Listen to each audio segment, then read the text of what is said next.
I've given away over $700 to winning logo designs on Discord. But why did this logo win first prize, and how did this one pick up second prize? Today, we're going to take a look at some of the winning designs and analyze why they won. So here's the first design, and can you guess what sort of industry sector this logo belongs to? Or what does it represent?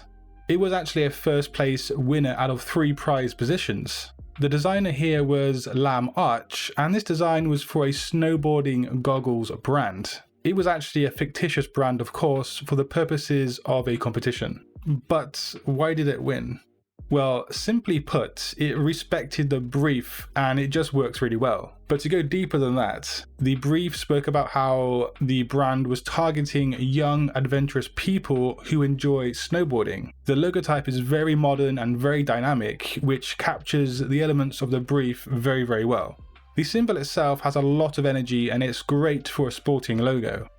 But also look closely. The symbol is of a V for veneer and it's designed in a very clever and a very unique kind of way. You can see the designer has very carefully and methodically presented this logo, which does help it sell to the competition judges, but the logo itself I think could quite easily represent a snowboarding brand. The next logo, however, almost did not make the top 3, but the longer I looked at it, the more it just made sense to me. So the brief here for this design was a real-life brand that specializes in cell therapy. For the Discord group, I did make up the fact that this brand did need rebranding, but for real, I do think it does need a rebrand. The designer here was Urshad, and the brief spoke about the need for a clean and a simple design because the industry of, well, cellular science is something that is based around cleanliness and just a sterile kind of environment. But what really blew me away was just the concept integration by the designer. As you can see in the presentation, he has managed to integrate the Q symbol with a cell selection. Not just any kind of cell, it's the actual T cells that the brand deals with in their science and studies.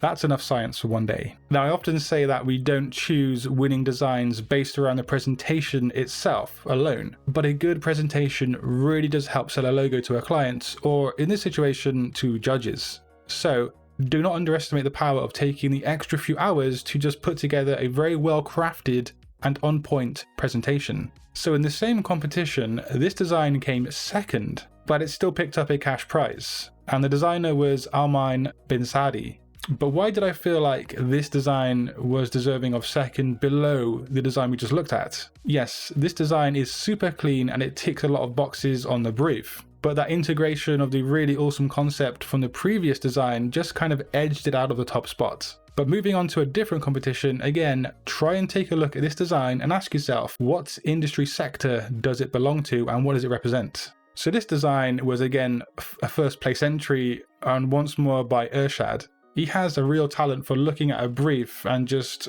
making a design that respects that brief. And the brief was for a food delivery service that sent healthy and high quality ingredients to the doorsteps of the app user. The logo symbol here resembles the F for freshly, and it uses a sort of seed graphic that relates back to the notes of fresh food. But not only that, the logo type, oh boy, the logo type was on point. The slab serif fonts appear noble and they represent quality and authority, but in lowercase it does help the brand appear more friendly and more approachable. This was a great choice for the specific brief that I was working on. And also I forgot to mention that the logo symbol itself would actually translate very, very well to an app icon. So thinking about these winning entries that we've seen today, what stands out as most important to you? I think obviously a simple design is paramount, but it's also very important to respect the brief and design something that does speak to the target audience. And then of course the presentation, it's such a powerful technique if you can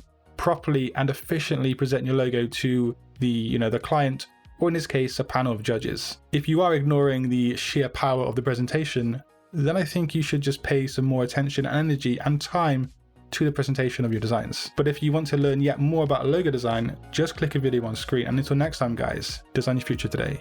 Peace.